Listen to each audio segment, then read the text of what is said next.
بسم الله الرحمن الرحيم إن عدة الشهور عند الله 12 شهرا في كتاب الله يوم خلق السماوات والأرض منها 4 حرم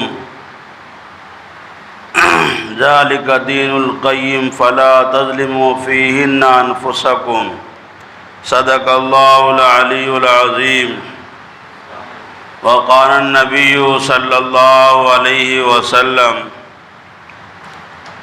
افضل الصيام بعد الرمضان شهر الله المحرم افضل الصلاة بعد الفریضة صلاة الليل او كما قال علیہ الصلاۃ والسلام۔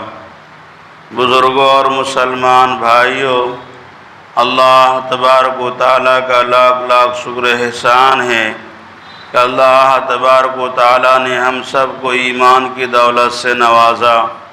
مزید اللہ کا کرم اور احسان یہ ہے کہ اللہ تبارک و تعالیٰ نے ہم سب کو جمعہ کی نماز پڑھنے کے لیے مسجد میں حاضری کی توفیق عطا فرمائی۔ مسلمان بھائیوں، جیسا کہ آپ حضرات کو معلوم ہے کہ اسلامی مہینے کے اعتبار سے محرم الحرام کا مہینہ شروع ہو چکا ہے اور آج محرم کی 9ویں تاریخ ہے۔ محرم الحرام کا مہینہ یہ ان مہینوں میں سے آتا ہے جس کو اللہ تبارک و تعالیٰ نے قابل احترام مہینہ قرار دیا ہے، قابل احترام مہینہ قرار دیا ہے۔ اللہ تبارک و تعالیٰ نے قرآن پاک کے اندر فرمایا ان عدۃ الشہور عند اللہ 12 شہرا فی کتاب اللہ یوم خلق السماوات والارض، کہ اللہ کے نزدیک، اللہ کے ہاں سال کے 12 مہینے ہیں، مہینوں کی تعداد 12 ہے، اور یہ 12 مہینے کی تعداد اللہ نے اس دن مقرر کیا ہے جس دن زمین و آسمان کو اللہ نے پیدا کیا۔ یہ آج کا مقرر کردہ نہیں ہے، بلکہ اللہ تبارک و تعالیٰ نے زمین و آسمان کو پیدا کرنے کا ارادہ کیا تو اس سے پہلے مہینے کو مقرر کیا۔ اسی لیے قرآن پاک کے اندر بھی ہے کہ اللہ تعالیٰ نے زمین و آسمان کو 6 دن کے اندر پیدا کیا ہے۔ یہ 6 دن کی تعداد آتی ہے، اس میں کہا گیا ہے منہا 4 حرم، ان 12 مہینے کے اندر 4 مہینے قابل احترام مہینہ ہے۔ حرم قابل احترام مہینہ ہے، یہ حرم سے ہی محرم بنا ہے۔ ہم لوگ یہ سمجھتے ہیں کہ یہ محرم محروم سے بنا ہے، نہیں، محرم محترم سے بنا ہے، قابل احترام مہینہ ہے۔ یہ 4 مہینے کیا کون کون سے ہیں؟ ذی قعدہ، ذی الحجہ اور محرم، یہ 3 مہینے لگاتار ہے، اور حدیث کے اندر آیا ہے یہ 3 مہینے لگاتار کی تذکرہ۔ اور چوتھے نمبر پر رجب المرجب کا مہینہ ہے جو شعبان سے پہلے ہے۔ یہ 4 مہینے قابل احترام مہینے ہیں۔ قابل احترام اسلام سے پہلے بھی تھا اور اسلام آنے کے بعد بھی رہا۔ اس مہینوں کے اندر کفار مکہ، مشرکین مکہ جنگ و جدال، قتل و قتال نہیں کیا کرتے تھے، خون فساد نہیں کیا کرتے تھے، حتیٰ کہ اگر دشمن سے لڑ رہے ہیں اور ایسا وقت آ گیا ہے کہ اب ہماری فتح ہوگی، ہمارا غلبہ ہوگا، دشمن شکست کھا جائیں گے، لیکن جیسے ہی اگر یہ معلوم ہوا کہ اب کل سے اشہر حرم شروع ہونے والا ہے تو جنگ کو روک دیا کرتے تھے، اعلان کر دیتے تھے کہ کل سے جنگ نہیں ہوگی۔ پہلے جنگ ہوا کرتا تھا اعلان کر کے، دشمن پر حملے کیا کرتے تھے؟ بول کر کے، ایسے چپکے سے نہیں کرتے تھے، تو اعلان کر دیا کرتے تھے۔ اتنا احترام کیا کرتے تھے محرم کے مہینے کی۔ یہ ہے محرم کی عظمت۔ جس طریقے سے دیگر مہینوں میں عبادت کرنے سے ثواب ملتا ہے، اشہر حرم کے اندر عبادت کرنے سے دیگر مہینوں کے مقابلے میں زیادہ ثواب ملے گا۔ اسی طریقے سے اس کا الٹا کہ دوسرے مہینوں کے اندر گناہ کرنے پر، ناجائز کام کرنے پر جو گناہ ملتا ہے، اشہر حرم کے اندر گناہ کرنے سے عام مہینوں کے مقابلے میں زیادہ گناہ ملے گا۔ اس لیے دونوں پہلو کو خیال رکھا جائے۔ اس مہینے کے اندر نیکیاں زیادہ سے زیادہ کرنے کا اہتمام کرنا چاہیے، اور برائیوں سے، ناجائز کاموں سے اس مہینے کے اندر اپنے آپ کو زیادہ سے زیادہ بچانے کی کوشش کرنی چاہیے۔ اسی مہینے کے اندر 10ویں تاریخ ہے۔ 10ویں تاریخ کو یوم عاشورہ کہا جاتا ہے۔ یوم عاشورہ کہا جاتا ہے 10ویں تاریخ کو۔ دیکھیے، اسی مہینے سے اسلامی سال کا آغاز ہوتا ہے۔ اسلامی مہینے کے اعتبار سے جو 12 مہینے ہیں، اس کی شروعات محرم الحرام سے ہوتی ہے۔ محرم الحرام سے یہاں سے شروع ہے اور ذی الحجہ پر آ کر ختم ہے۔ اور اسلامی عبادتیں جتنے بھی ہیں، یہ تمام عبادتوں کا تعلق مہینوں سے، تاریخ سے اور چاند کی تاریخ سے ہے۔ تو یہ محرم الحرام کا مہینہ کو یہ عظمت حاصل ہے کہ یہ تو اشہر حرم میں سے ہے۔ اسی طریقے سے سال کا آغاز اس مہینے سے ہوتا ہے۔ دوسرے نمبر پر یہ ہے کہ اس مہینے کی 10ویں تاریخ کو یوم عاشورہ کہا جاتا ہے۔ یوم عاشورہ کی فضیلت اور اہمیت ایک الگ ہے۔ اس کی اہمیت اور فضیلت الگ ہے مہینے کے سے ہٹ کر، اور اس کی یہ فضیلت، یہ اہمیت اسلام کا دنیا میں آنے سے پہلے سے ہے۔ اسلام آنے کے بعد نہیں، بلکہ جب دنیا میں اسلام نہیں آیا تھا، اللہ کے رسول نبی نہیں بنائے گئے تھے، اس سے پہلے اس مہینے کی 10ویں تاریخ کی بڑی قدر تھی۔ احادیث مبارکہ کے اندر بالکل صراحت کے ساتھ ہے۔ 3 حدیثیں ہیں۔ ایک تو یہ کنفرم ہے جو حدیث کے اندر آیا ہے کہ قیامت کی جو شروعات ہوگی وہ محرم کی 10ویں تاریخ سے شروع ہوگی۔ یہ حدیث کے اندر ہے۔ اس سے بھی اس مہینے، اس تاریخ کی 10ویں تاریخ کی اہمیت سمجھ میں آتی ہے۔ دوسری جو ہے روایت ہے، حضور اکرم صلی اللہ علیہ وسلم جب ہجرت کر کے مدینہ منورہ تشریف لائے تو آپ نے دیکھا کہ مدینے کے یہودی محرم کی 10ویں تاریخ کو روزہ رکھتے ہیں۔ تو آپ صلی اللہ علیہ وسلم نے مدینے کے یہودیوں کو بلا کر پوچھا، ما ھذا الیوم تصومون فیہ، بھائی یہ کون سا دن ہے تمہارے لیے کہ تم اس کے اندر روزہ رکھتے ہو؟ کیا بات ہے تم اس میں روزہ رکھتے ہو؟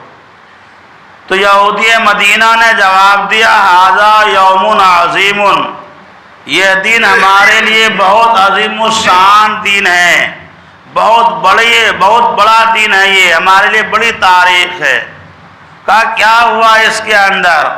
تو یہودی مدینہ نے کہا، انجا اللہ موسیٰ وقومہ وغرق فرعون وقومہ فصام موسیٰ شکراً فنحن نصوم، کہ یہودی مدینہ نے کہا کہ یہ وہ دن ہے جس دن کے اندر اللہ تبارک و تعالیٰ نے ہمارے نبی حضرت موسیٰ کو اور ہمارے آباء و اجداد، ان کی قوم کو، یہودیوں کو اللہ تبارک و تعالیٰ نے فرعون کی ظلم و ستم سے نجات دیا اس تاریخ کے اندر۔ اور اس تاریخ کے اندر اللہ تبارک و تعالیٰ نے فرعون کے لاؤ لشکر کو، ان کی فوج کو اللہ نے غرق کیا۔ یہ حدیث سے پتہ چلا، اس حدیث سے، کہ اللہ تبارک و تعالیٰ نے حضرت موسیٰ کو جو دریا پار کر آئے تھے وہ محرم کی 10ویں تاریخ تھی۔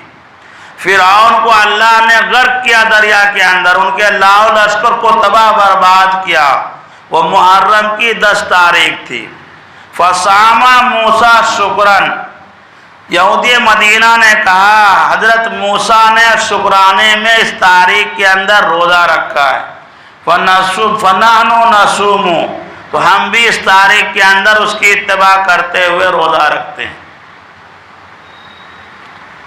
حضور اکرم صلی اللہ علیہ وسلم نے فرمایا نَحْنُ أَحَقُّ بِمُوسَىٰ مِنْكُمْ، موسیٰ کے تعلق سے تم سے زیادہ میں حقدار ہوں، اس لیے اس کے بعد یہ ہے کہ اللہ کے رسول نے روزہ رکھا اور صحابہ کرام کو روزہ رکھنے کا حکم دیا۔ تو یہ اسلام آنے سے پہلے محرم کی 10ویں تاریخ کو یہودی لوگ روزہ رکھا کرتے تھے۔ ایک دوسری روایت ہے عائشہ صدیقہ رضی اللہ تعالیٰ عنہا کی، وہ فرماتی ہے کانا یصوم عاشوراء قبل ان یفرض رمضان وفیہن یشترط الکعبۃ،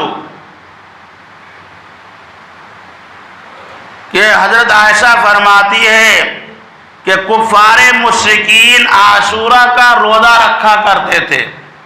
کفار مشرکین مکہ کے لوگ اسلام آنے سے پہلے عاشورہ کا روزہ رکھا کرتے تھے۔ رمضان کا روزہ فرض ہونے سے پہلے یعنی اس کے ساتھ ساتھ جو مسلمان ہوئے انہوں نے بھی روزہ رکھا، اور یہ وہ تاریخ ہے جس تاریخ کے اندر خانہ کعبہ کا غلاف بدلا جاتا ہے۔ حضرت عائشہ فرماتی ہے کہ محرم کی 10ویں تاریخ کو کفار مکہ خانہ کعبہ کو ڈھانکا کرتے تھے، یعنی غلاف بدلا کرتے تھے۔ جیسے ابھی آپ جانتے ہیں کہ اب یہ حج کے موقع پر غلاف ہر سال بدلتے ہیں سعودی گورنمنٹ، تو یہ کفار مکہ محرم کی 10ویں تاریخ کو بدلتے تھے۔ جب رمضان کا روزہ فرض ہوا تو حضور اکرم صلی اللہ علیہ وسلم نے اعلان فرمایا فَمَنْ شَاءَ فَلْيَصُمْ وَمَنْ شَاءَ فَلْيَتْرُكْ، کہ جو شخص چاہے روزہ رکھے، جو شخص چاہے روزہ نہ رکھے۔ اس سے یہ پتہ چلا اس حدیث سے کہ کفار مشرکین کی ہاں بھی اس تاریخ کے اندر روزہ رکھنے کا اور اس تاریخ کی عظمت ان کے نگاہوں کے سامنے ان کے دلوں میں تھے، اس لیے خانہ کعبہ کا غلاف اس تاریخ کو بدلا کرتے تھے۔ اور مختلف صحابہ کرام سے روایت ہے اللہ کے رسول نے صحابہ کرام کو اس تاریخ کے اوپر روزہ رکھنے کے لیے ابھارتے تھے۔ حضرت جابر بن سمرہ رضی اللہ عنہ راوی فرماتے ہیں کہ اللہ کے رسول ہم کو اس تاریخ کے اندر روزہ رکھنے کے لیے ابھارتے تھے، شوق دلاتے تھے ہم کو اس تاریخ کے اندر، اور تاریخ آنے سے پہلے ہم کو یاد دلاتے تھے، ہم سے وعدہ لیتے تھے کہ عاشورہ کی تاریخ آ رہی ہے، تم اس تاریخ کے اندر روزہ رکھو گے۔ لیکن جب رمضان کا روزہ فرض ہوا پھر اللہ کے رسول نے نہ تو ہم کو روزہ رکھنے کا حکم دیا نہ ہم کو روزہ رکھنے سے منع فرمایا۔ اس لیے یہ روزہ نفل بن گیا یہ روزہ۔ تو یہی اس بات کی عظمت، اس تاریخ کی فضیلت کے لیے یہ بات کافی ہے کہ رمضان المبارک کا روزہ فرض ہونے سے پہلے امت محمدیہ کے اوپر عاشورہ کا روزہ فرض تھا، لیکن جب رمضان کا روزہ فرض ہوا تو اللہ کے رسول نے اس کو نفل قرار دیا۔ حضور اکرم صلی اللہ علیہ وسلم فرمایا افضل الصیام بعد الفریضۃ شہر اللہ المحرم، کہ فرض روزے کے بعد اللہ کے نزدیک افضل ترین روزہ محرم الحرام کا جو اللہ کا مہینہ ہے، اس مہینے کا روزہ افضل ترین روزہ اللہ کے نزدیک۔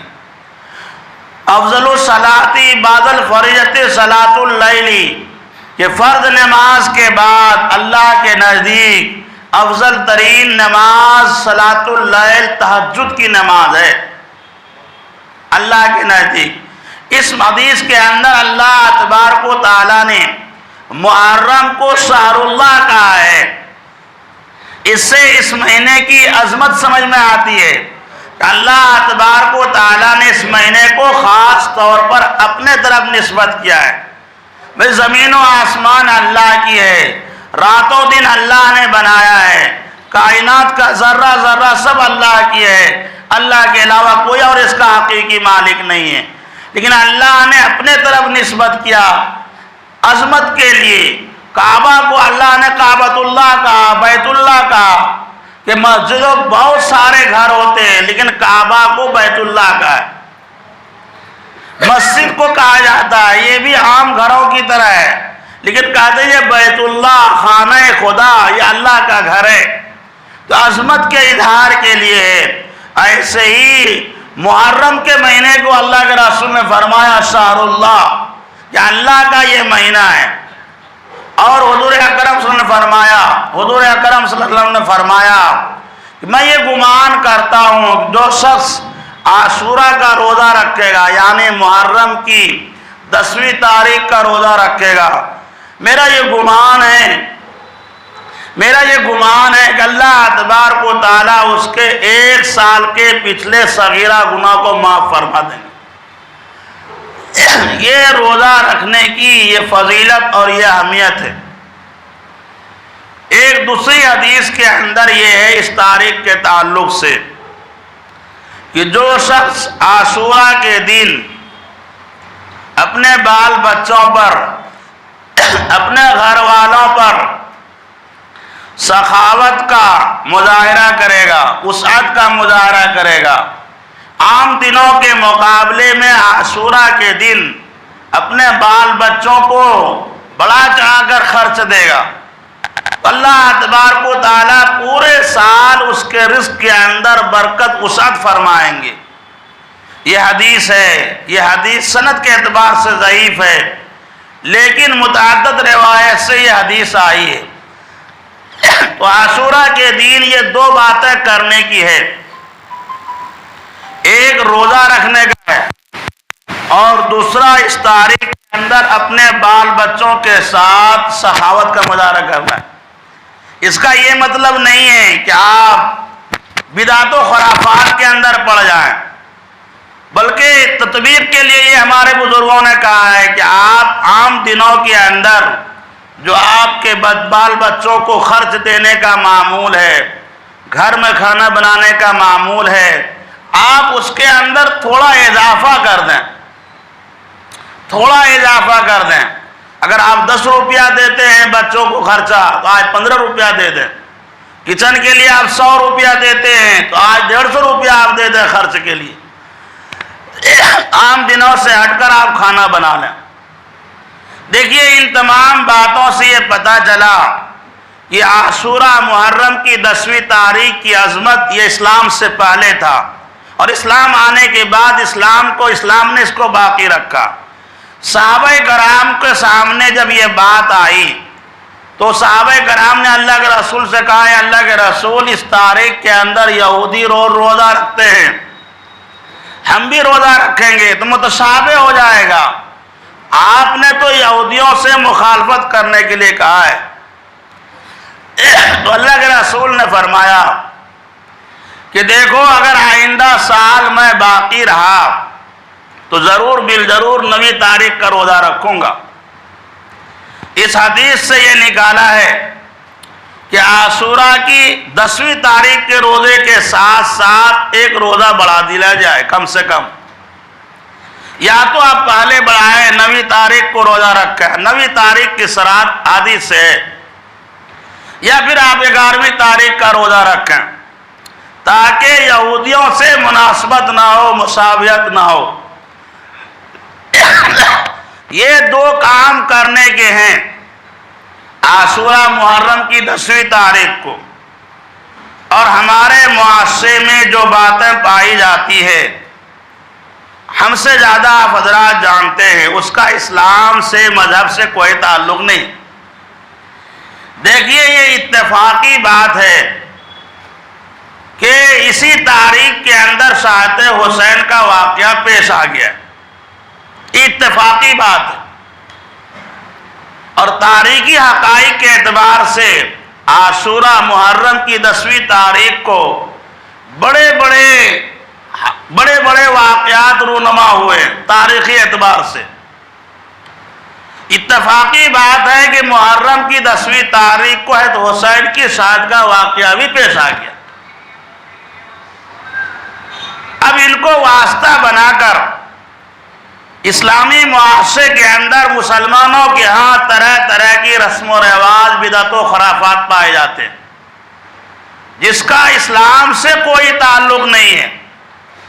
یہ ایک الگ موضوع ہے شہادت حسین کا واقعہ، کیسے پیش آیا، کیوں پیش آیا، اس سے ہم لوگوں کے لیے کیا سبق ملتا ہے، ہم کو کیا سبق ملتا ہے، شہادت حسین کے واقعہ سے ہم لوگوں کو کیا کرنا چاہیے، ایک الگ موضوع ہے۔ لیکن شہادت یہ تو ہر ایمان والوں کا مطلوب ہے، ہر ایمان والے کی خواہش ہونی چاہیے کہ ہماری موت آئے تو شہادت والی موت آئے۔ افضل الموت قتل الشہداء، اللہ کے رسول نے فرمایا کہ سب سے زیادہ محترم قابل عظمت والی موت جو ہے وہ شہداء کی موت ہے۔ تو یہ ایسی کوئی بری چیز نہیں ہے کہ یہ واقعہ پیش آنے کے اوپر اس پہ واویلا مچایا جائے۔ اس لیے مسلمان بھائیوں، خود اپنے آپ کو، اپنے بال بچوں کو، اپنے ماتحتوں کو رسم و رواج، بدعت و خرافات سے بچانے کی کوشش کریں اور اپنی زندگی میں جو صحیح دین ہے اس کو لانے کی کوشش کریں۔ اور عاشورہ کی کل کی تاریخ جو ہے، اس تاریخ کے اندر روزہ رکھنے کا اہتمام کریں۔ اللہ تعالیٰ سے دعا ہے اللہ تعالیٰ ہم سب کو قرآن سنت سے زیادہ عمل کرنے کی توفیق عطا فرمائے۔ وَأَعُوذُ بِاللَّهِ رَبِّ